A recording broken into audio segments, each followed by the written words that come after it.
और थर्मोकेमिस्ट्री में हम हीट चेंज पढ़ते हैं। जब बॉन्ड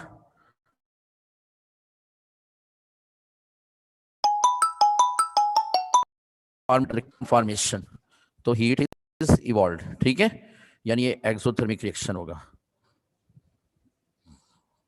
एक्सोथर्मिक। और जब बॉन्ड ब्रेकेज होती है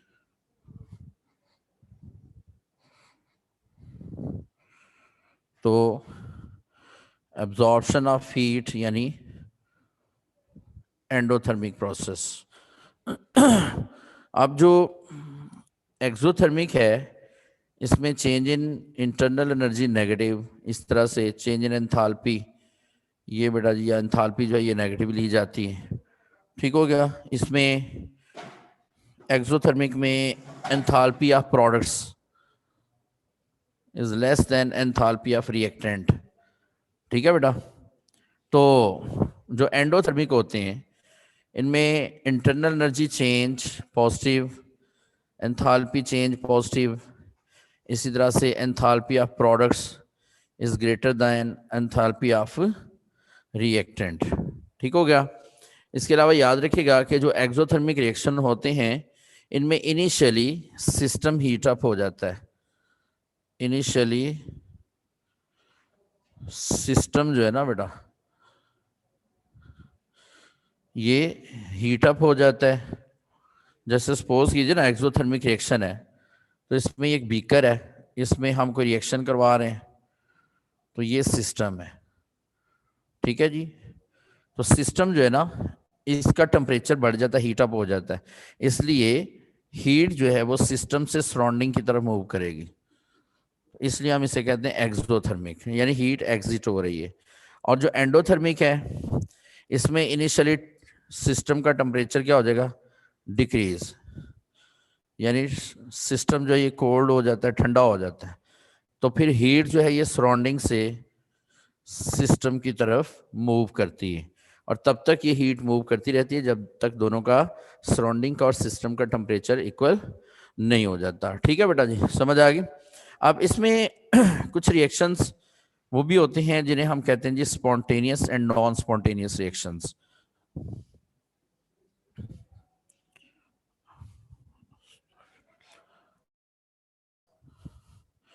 स्पॉन्टेनियस एंड नॉन स्पॉन्टेनियस।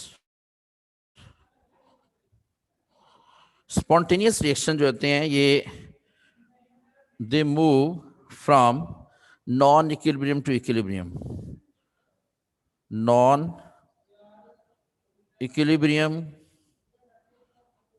से इक्विलिब्रियम की तरफ मूव करते हैं। जैसे वाटर लेवल है ना, एक तरफ हाई है वाटर लेवल, दूसरी तरफ लो है, तो हाई लेवल से लो लेवल की तरफ वाटर मूव करेगा, यानी नॉन इक्विलिब्रियम से इक्विलिब्रियम की तरफ, इसे हम कहते हैं स्पॉन्टेनियस। और जो नॉन स्पॉन्टेनियस है they move from equilibrium to non equilibrium, ठीक है जी। इसका मतलब ये हुआ कि अगर सिस्टम नॉन इक्विलिब्रियम से इक्विलिब्रियम की तरफ आ रहा है तो खुद ब खुद रिएक्शन होगा, ठीक है जी, एनर्जी एक्सपेंशन नहीं होगी, एनर्जी रिक्वायर्ड नहीं होगी। लेकिन जब हम इक्विलिब्रियम से नॉन इक्विलिब्रियम की तरफ लेके जाएंगे तो फिर एनर्जी एक्सपेंस होगी, ठीक है। इसमें नो एनर्जी इज रिक्वायर्ड, ठीक है, एनर्जी रिक्वायर्ड नहीं होती, तो इसमें क्या होगा बेटा, एनर्जी इज रिक्वायर्ड। जैसे वाटर है इसको आप लो लेवल से हाई लेवल की तरफ लेके जा रहे हैं तो एनर्जी चाहिए होगी, ठीक है, तो ये नॉन स्पॉन्टेनियस रिएक्शन होगा, ठीक है बेटा। उसके बाद नेक्स्ट याद रखिएगा कि आम तौर पे जो एक्सोथर्मिक रिएक्शन होते हैं ये स्पॉन्टेनियस होते हैं, ठीक है, यानी मोस्टली एक्सोथर्मिक ये स्पॉन्टेनियस होंगे और मोस्टली एंडोथर्मिक, ये नॉन स्पॉन्टेनियस होते हैं। ठीक है जी। जैसे देखें, हम कहते हैं जी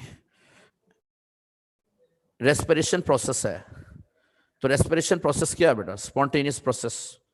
ठीक है, तो यहां तक तो आपने चले पढ़ लिया, आप जरा मजीद इसके बारे में डिस्कस करते हैं।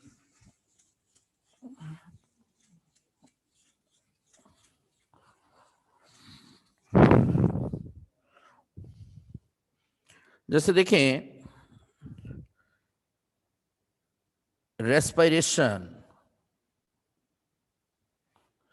रेस्पिरेशन प्रोसेस है, अब ये एक्सोथर्मिक है, इट इज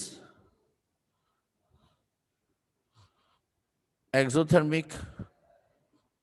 ठीक है, और इधर हम लिख देते हैं जी एंडोथर्मिक। ये एंडोथर्मिक नहीं है, एक्सोथर्मिक प्रोसेस है। इस तरह से बेटा कंबस्शन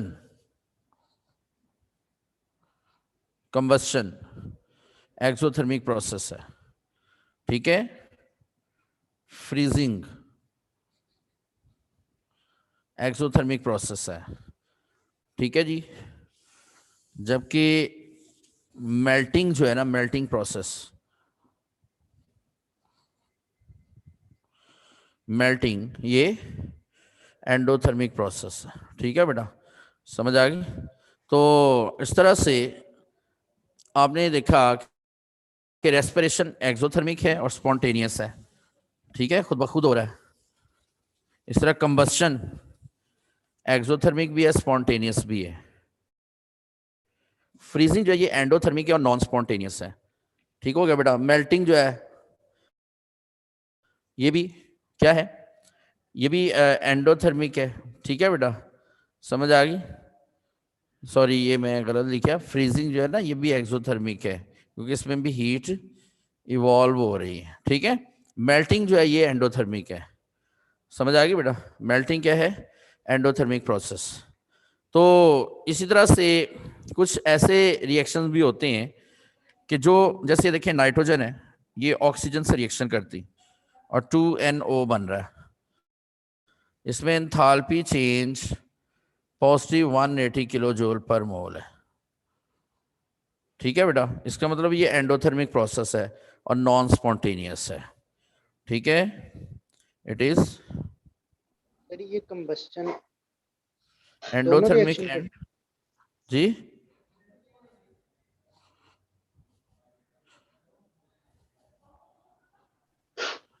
कंबस्शन जो है ना, ये एक्सोथर्मिक है, एंडोथर्मिक नहीं है। ठीक है, कंबस्टन दोबारा बता दो। कंबस्शन जो बर्निंग प्रोसेस होते हैं ना, जितने भी, जिनको ऐसे तमाम रिएक्शन जिनको एक दफ़ा हम स्टार्ट करते हैं और उसके बाद ये खुद ब खुद चलना शुरू हो जाते हैं। ठीक है, ऐसे जो रिएक्शंस होते हैं इनको भी हम क्या कहते हैं? स्पॉन्टेनियस रिएक्शंस कहते हैं। ठीक है, और ये कंबस्शन जो है, इसको हम एक दफ़ा जब स्टार्ट करते हैं तो उसके बाद हमें मज़ीद एनर्जी की रिक्वायरमेंट नहीं होती है, उसी रिएक्शन में से एनर्जी जो है इसको मिलती जाती है। बोर्ड नहीं ठीक है, नजर आ रहा। क्यों? तो कंबस्शन जो है ना बेटा, ये भी एक्सोथर्मिक प्रोसेस है। ठीक है जी, समझ आ गई? तो ऐसे तमाम रिएक्शंस जिनको हम एक दफ़ा स्टार्ट करें बाद में खुद ब खुद रिएक्शन चलते जाएं, इनको हम कहते हैं स्पॉन्टेनियस रिएक्शंस। ठीक है, और कंबस्शन में चूंकि हीट इवॉल्व होती है इसलिए कंबस्शन इज एक्सोथर्मिक। रेस्पिरेशन में हीट इवॉल्व होती है जिसको हमारी बॉडी यूज करती है, it is exothermic. Freezing is exothermic, melting is endothermic. ठीक है बेटा, समझ आ गई? तो ये है, नाइट्रोजन नॉर्मल टेम्परेचर पर ऑक्सीजन से रिएक्शन नहीं करती। ठीक है, तो ये नॉन स्पॉन्टेनियस है और एंडोथर्मिक है। क्लियर हो गया? तो नेक्स्ट हम डिस्कस कर रहे हैं इसमें बेटा सिस्टम सराउंडिंग एंड बाउंड्रीज वगैरह क्या होती हैं, स्टेट फंक्शन क्या क्या होता है। अभी देखिए, anything under observation is called system. ठीक है, and part of universe other than system is called surrounding. ये सराउंडिंग है, यानी सिस्टम के अलावा जितना भी पार्ट है इसको हम सराउंडिंग कहते हैं। अब सराउंडिंग और सिस्टम को कुछ वॉल्स, इमेजिनरी या रियल वॉल्स सेपरेट करती हैं, ठीक है। इनको हम कहते हैं boundary, and boundary is also part of surrounding. Boundary भी किसका पार्ट है बेटा? सराउंडिंग का पार्ट है, ये याद रखना है। बाउंड्री जो है ये सिस्टम का पार्ट नहीं होता, ठीक है जी। उसके बाद नेक्स्ट है स्टेट फंक्शन। स्टेट फंक्शन जो है ना बेटा, ये मैक्रोस्कोपिक प्रॉपर्टी है, ठीक है। किसी भी सिस्टम को एक्सप्लेन करने के लिए जो क्वांटिटीज यूज की जाती हैं, ठीक है, इनको हम स्टेट फंक्शन कहते हैं, ठीक है। स्टेट फंक्शन को हम कैपिटल लेटर से लिखते हैं, जैसे प्रेशर है, वॉल्यूम है, टेम्परेचर है, इंटरनल एनर्जी है, एंथैल्पी है, इसके अलावा एंट्रोपी। एस क्या है बेटा? एंट्रोपी। ये सारे की सारी स्टेट फंक्शंस हैं, ठीक है बेटा। लेकिन ये याद रखिएगा, work and heat, work and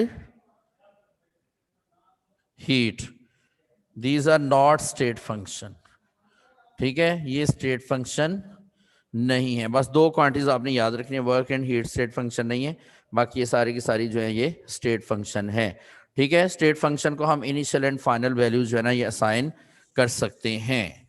उसके बाद नेक्स्ट है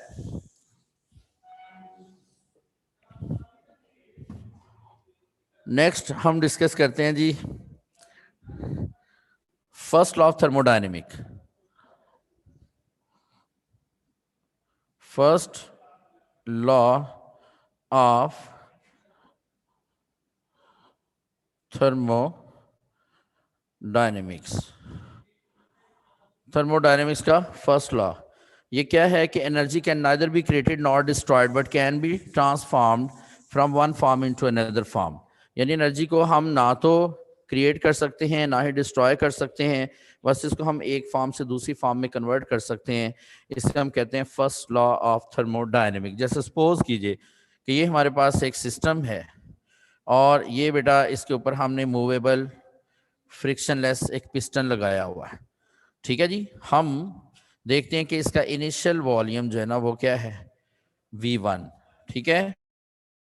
और जब हम इसको हीट करते हैं तो इसके ऊपर प्रेशर जो था इनिशियल प्रेशर वो P1 है, लेकिन जब हम इसको हीट करते हैं तो हीट करने से क्या होगा? ये पिस्टन अपवर्ड मूव कर जाएगा। जब ये अपवर्ड मूव करेगा तो अब इसकी फाइनल पोजीशन ये आ गई, ठीक है बेटा। तो अब ये इसका फाइनल वॉल्यूम होगा V2। तो अब चेंज इन वॉल्यूम क्या है? V2 माइनस V1, जो कि इसके इक्वल होगा। It is change in volume which is equal to V2 minus V1, ठीक है बेटा। तो यहाँ पे अब देखें कि जब हमने सिस्टम को हीट किया तो हीट ने क्या किया? हीट ने दो काम किए। कौन कौन से? एक तो वर्क किया, यानी कि पिस्टन को इनिशियल पोजीशन से मूव किया और फाइनल पोजीशन पे ले गया। एक तो वर्क किया और दूसरे नंबर पे इसकी इंटरनल एनर्जी चेंज की। अब सबसे पहले तो ये देखिएगा कि what is internal energy. Internal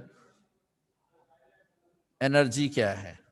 internal energy हम कहते हैं sum of all types of energies of the system is called internal energy. Internal energy kinetic energy और पोटेंशियल एनर्जी का सम होता है, ठीक है बेटा। अब ये काइनेटिक एनर्जी क्या है? It is due to motion of molecules, ठीक है। मॉलिक्यूल्स की मूवमेंट की वजह से जो एनर्जी होती है इसको हम क्या कहते हैं बेटा? Kinetic energy. ये मुख्तलिफ तरह की होती है, जैसे ट्रांसलेशनल काइनेटिक एनर्जी हो सकती है। अगर मोनोटॉमिक मॉलिक्यूल है वो एक जगह से दूसरी जगह जा रहा है तो वो पूरे का पूरा मूव कर रहा है। जब बॉडी का हर पार्टिकल एक जितना डिस्टेंस कवर करता है तो उसकी मूवमेंट को क्या कहते हैं? ट्रांसलेटरी मोशन, ठीक है। तो अब ये मॉलिक्यूल है, अगर सपोज कीजिए यहाँ से ये मूव किया, यहाँ पे चला गया, तो इसकी जो मूवमेंट है इसको हम ट्रांसलेशनल मोशन कहेंगे और इसकी जो एनर्जी होगी ट्रांसलेशनल काइनेटिक एनर्जी होगी, ठीक है। अगर डायटोमिक मॉलिक्यूल हैं तो उनमें वाइब्रेशन होती है। ये बेटा डायटोमिक मॉलिक्यूल है, ठीक है, तो इनमें क्या होता है? वाइब्रेशन होगी। समझ आएगी? जैसे हम इसको एक स्प्रिंग की फॉर्म में ले आते हैं तो ये वाइब्रेट करेंगे टू एंड फ्रो मोशन में, तो फिर उसको हम कहेंगे वाइब्रेशनल काइनेटिक एनर्जी। लेकिन अगर पॉलीएटॉमिक मॉलिक्यूल्स हैं तो वो रोटेट करना शुरू कर देते हैं। जैसे ये एक मॉलिक्यूल है, ये मॉलिक्यूल है, ये टेट्राटॉमिक मॉलिक्यूल है, तो ये क्या करेगा बेटा, ये रोटेट करेगा, ठीक है, अपने एक्सिस के गिर्द रोटेट करना शुरू कर देगा। इसको हम कहेंगे रोटेशनल काइनेटिक एनर्जी। तो ये मुख्तलिफ तरह की काइनेटिक एनर्जी होती है, translational kinetic energy, vibrational kinetic energy, इस तरह से रोटेशनल काइनेटिक एनर्जी, ठीक है। फिर पोटेंशियल एनर्जी क्या है? पोटेंशियल एनर्जी हम कहते हैं energy possessed due to the forces of attraction and repulsion, ठीक है। Potential energy due to forces of attraction and repulsion। Molecules के दरमियान जो फोर्स ऑफ अट्रैक्शन या रिपल्शन होंगी, इनकी वजह से जो मालिक्यूल एनर्जी पोजेस करते हैं, it is called potential energy, ठीक है। अब sum of potential energy and kinetic energy is called internal energy. हम पोटेंशियल एनर्जी और काइनेटिक एनर्जी को अगर ऐड कर देते हैं तो इंटरनल एनर्जी आ जाती है, ठीक है बेटा। ये है जी इंटरनल एनर्जी, या आप कह सकते हैं sum of all types of energies of the system is called internal energy. और जितनी भी तरह की एनर्जीज होती हैं, ये दो ही तरह की होती हैं, या तो वो काइनेटिक होंगी या फिर क्या होंगी, पोटेंशियल होंगी, ठीक है जी। अब इंटरनल एनर्जी को हम चेंज कैसे कर सकते हैं, यानी हम इंटरनल एनर्जी को पहले तो डिफाइन कैसे करते हैं। ये हीट, या तो सिस्टम को आप हीट करें तो इंटरनल एनर्जी चेंज हो जाएगी, या फिर आप सिस्टम पे वर्क करें तो इंटरनल एनर्जी चेंज हो जाएगी, ठीक है। यानी internal energy is equal to the sum of work and heat, ठीक है। ये वर्क और हीट का सम है, समझ आ गई बेटा, इंटरनल एनर्जी। तो अब यहां पे जो वर्क हुआ, इसको हम कहेंगे प्रेशर वॉल्यूम वर्क। क्या कह रहे हैं बेटा, प्रेशर वॉल्यूम वर्क। ये देखें, क्योंकि ये जब हमने इसको हीट किया तो एक प्रेशर लगा पिस्टन के ऊपर, और इस प्रेशर ने क्या किया, पिस्टन को मूव कर दिया, ठीक है। तो इसका मतलब जो फोर्स है, वैसे तो हमें पता है वर्क, का क्यों लिख रहे हैं? वर्क हमें पता है फोर्स इनटू डिस्टेंस होता है जी। ये देखिए वर्क पहले वर्क समझने में दोबारा आ जाता हूँ। हीट का क्यू, ठीक है। ये देखिए वर्क जो है ना बेटा, ये फोर्स इनटू डिस्प्लेसमेंट है। यहाँ पे फोर्स जो है वो प्रेशर है, और डिस्टेंस कितना कवर किया इसने पिस्टन ने, यहां से यहां तक, डेल्टा वी। तो वर्क आ गया पी डेल्टा वी। तो यहां पे हम वर्क की जगह पे क्या लिख देंगे बेटा, पी डेल्टा वी लिख देंगे, समझ आ गई, क्लियर है। तो internal energy is equal to q plus P delta v, ये हमारे पास इंटरनल एनर्जी का फार्मूला। अब याद रखिएगा, work done on the system positive होगा and work done by the system negative होगा, ठीक है बेटा, समझ आ गई। ये work done on the system क्या होगा, positive, and work done by the system negative. यानी हम ये कह सकते हैं कि जब कंट्रैक्शन होगी ना, ये पिस्टन डाउनवर्ड मूव करेगा, जब कंट्रैक्शन होगी तो फिर हम कहेंगे कि ये जी work done on the system है और ये पॉजिटिव होगा। लेकिन जब एक्सपेंशन होगी तो ये work done by the system है, इसको हम नेगेटिव लेंगे, ठीक है बेटा, समझ आ गई। इसी तरह से heat given to the system positive होगा, and heat given out of the system छोटे बच्चे भी लगते हैं, नेगेटिव होगा, ठीक है बेटा, कोई बात नहीं यार, बच्चों से रौनक होती है। अच्छा ये देखें, E is equal to Q plus P V, ठीक है जी, समझ आ गई। तो ये हमारे पास है जी इंटरनल एनर्जी, जो कि Q plus P delta v आ गया।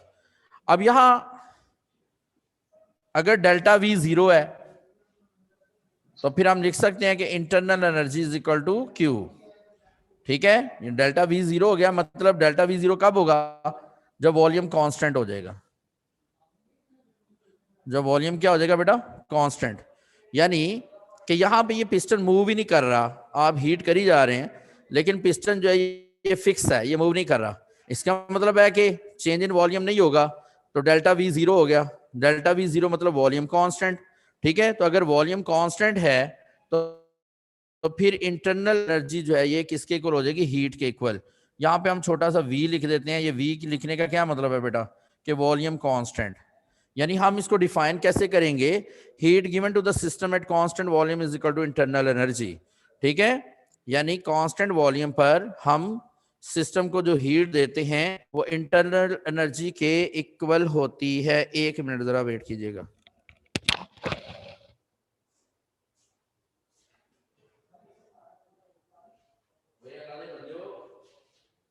यार ये कौन है? यार माइक ऑफ रखा करो।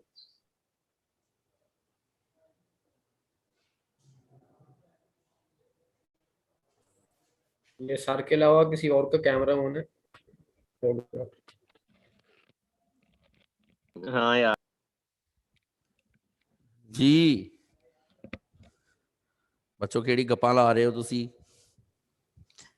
ये देखें, heat given to the system at constant volume is equal to internal energy. अब देखिए ना, अब अगर ये गैसेस हैं, कोई गैस है तो इसको हम हीट करेंगे तो एक्सपेंशन तो होगी, ठीक है, और डेल्टा वी जीरो नहीं रहेगा। लेकिन अगर लिक्विड और सॉलिड्स हैं तो लिक्विड और सॉलिड्स को अगर हम हीट करते हैं तो चेंज इन वॉल्यूम बड़ा अप्रिशिएबल होता है, बहुत माइन्यूट सा होता है, यानी चेंज इन वॉल्यूम तकरीबन जीरो रहेगा। इसका मतलब है कि सॉलिड और लिक्विड को जो हम हीट देंगे उनके लिए वॉल्यूम कांस्टेंट रहेगा और ये हीट इंटरनल एनर्जी के इक्वल रहेगी। एक मिनट जरा,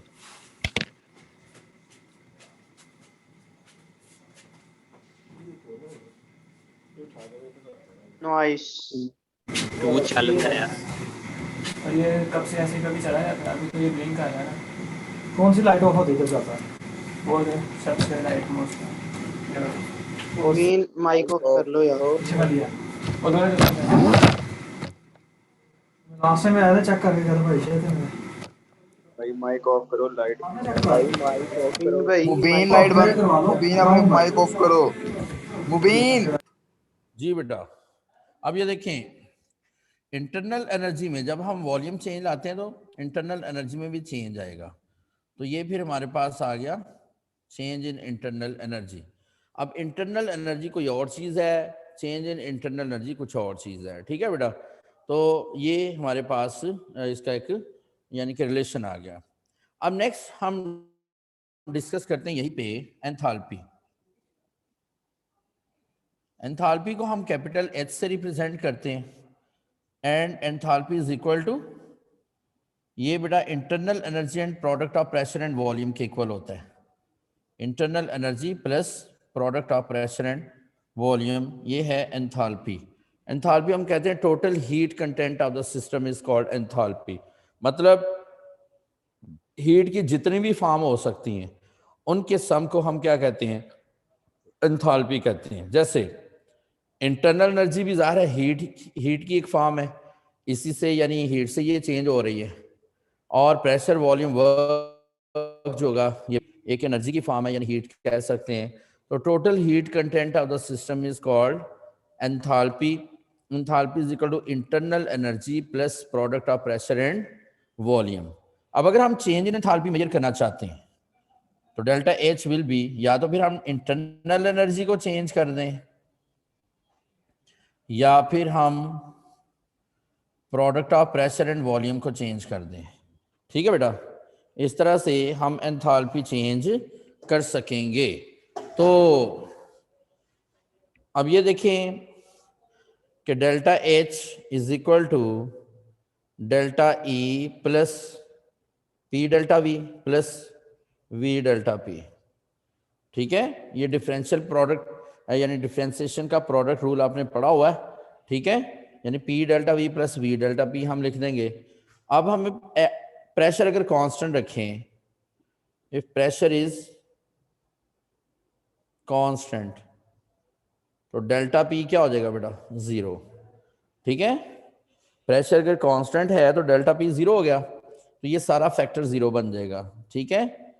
तो लिहाजा हम लिख सकते हैं change in enthalpy is equal to change in internal energy plus P delta we, ठीक है जी। ये हमारे पास आ गया चेंज इन एंथैल्पी। अब बेटा अब हमें पता है कि अगर हम डेल्टा ई की वैल्यू पुट करते हैं तो ये q minus p delta v आ जाएगा और ये प्लस पी डेल्टा वी है, ये दोनों cancel. So heat given to the system at constant pressure is equal to change in enthalpy. ये देखें, heat given to the system at constant volume change in internal energy है and heat given to the system at constant pressure is change in enthalpy. तो इसको हम change in enthalpy कह देते हैं, ठीक है जी। कोई कंफ्यूजन तो नहीं है? जी सर ये माइनस पी डेल्टा वी किसने हुआ? एक्सपेंशन हो रही है ना यहाँ पे, ठीक है, यानी यहाँ पे भी हम माइनस से लिख देते हैं, एक्सपेंशन के लिए हम वर्क चुके नेगेटिव लेते हैं, ठीक है, समझ आ गई, क्लियर है, तो P minus Q minus p delta भी लिख देंगे, ठीक हो गया, ये डेल्टा ई की बस वैल्यू पुट की है उधर। तो नेक्स्ट इसमें आप देखें, ये हमने एक इक्वेशन पढ़ी, ये इक्वेशन है जी, delta H is equal to delta E plus P delta we, ठीक है, तो कि नॉर्मल कंडीशन पर डेल्टा एच जो है डेल्टा ई से बड़ा है, ठीक है, यानी delta H delta E eight normal condition, क्योंकि डेल्टा ई में वर्क ऐड होगा तो फिर ये इक्वल होगा, तो डेल्टा एच क्या है, क्यू पी, डेल्टा ई क्या है बेटा, क्यू वी, तो नॉर्मल कंडीशन में फिर हम कह सकते हैं Q P is greater than Q V, ठीक है, बट लेकिन अगर हमें कंडीशंस दी जाएं तो ये देखें, हमने ये पढ़ा हुआ है कि P V is equal to N R T for gases, gases के लिए पढ़ा हुआ है ना हमने, P V is equal to N R T होता है, तो पी डेल्टा वी किसके इक्वल होगा बेटा, it will be equal to delta N R T, तो अब ये पी डेल्टा वी की वैल्यू इधर पुट कर दो, तो ये बन जाएगा delta H is equal to delta E plus delta N R T, ठीक है,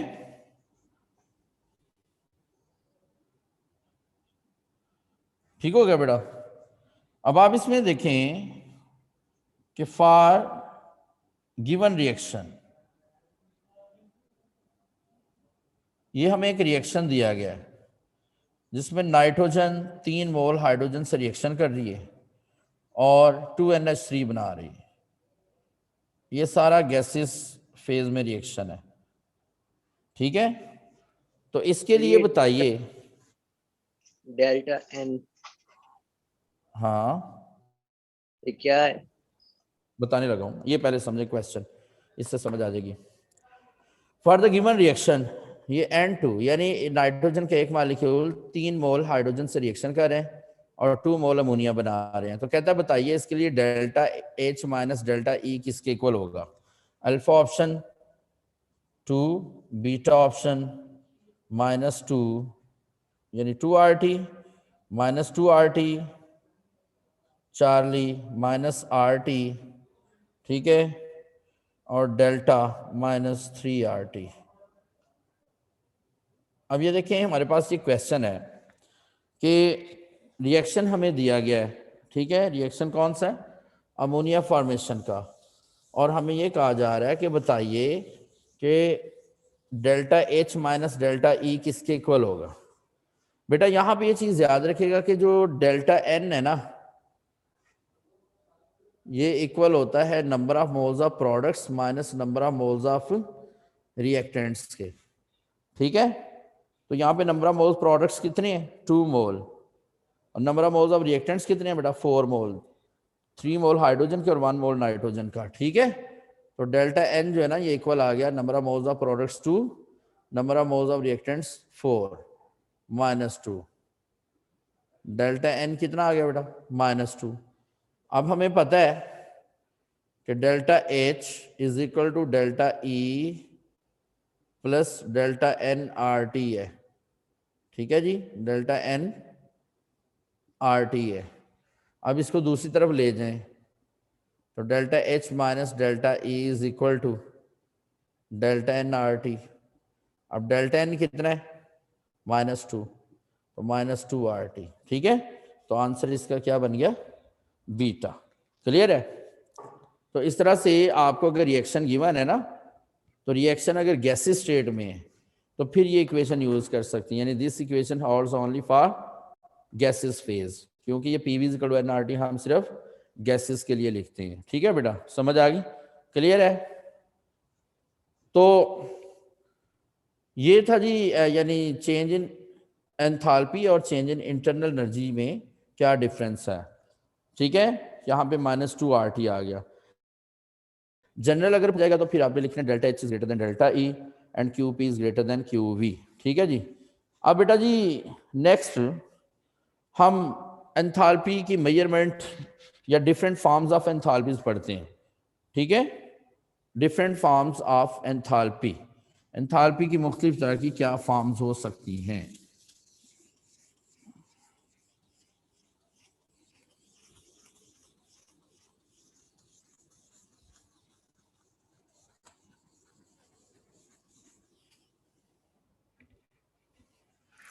डिफरेंट फॉर्म्स ऑफ एंथैल्पीज जो है ना बेटा, इसमें सबसे पहले तो हम डिस्कस करते हैं एंथैल्पी ऑफ रिएक्शन।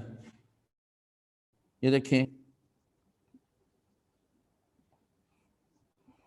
एंथैल्पी मुख्तलिफ तरह की होती हैं, जिनमें सबसे पहली जो इसकी फॉर्म हम यहाँ पे डिस्कस करें, ये एंथैल्पी ऑफ रिएक्शन है।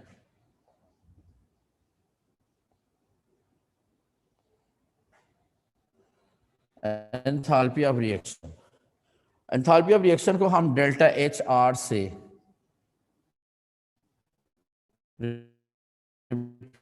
Represent be positive as well as negative. ठीक है, एंथैल्पी ऑफ रिएक्शन पॉजिटिव भी हो सकती है, नेगेटिव भी हो सकती है। When certain number of molecules या when certain number of moles of the reactants react to form products.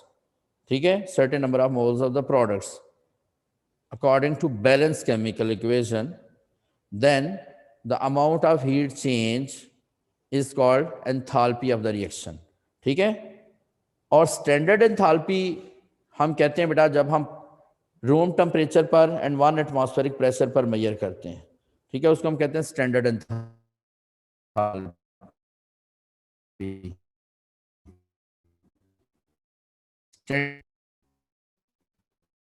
जो है 25 degree Celsius temperature and 1 atmospheric pressure.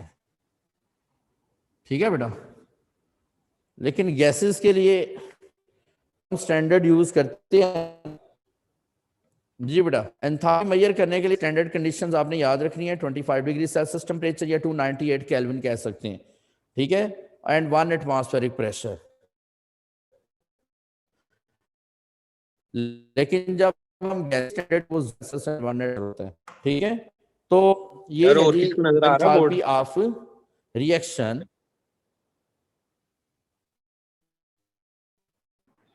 Sir आपके सिग्नल की स्ट्रेंथ लो होगी।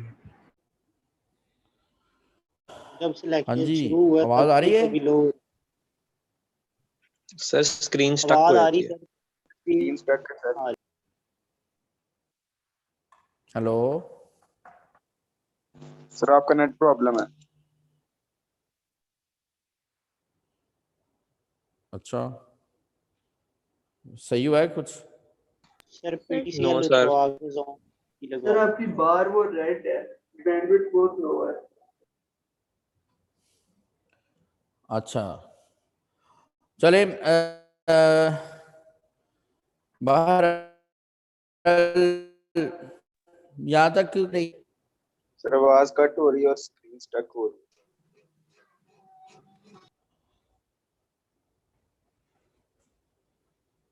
चले हम अब सही है आवाज? हेलो, कभी भी ऐसे ही है? स्क्रीन आवाज भी ठीक सर सही हो। है। सर आवाज सही हो जाती है लेकिन स्क्रीन का मसला।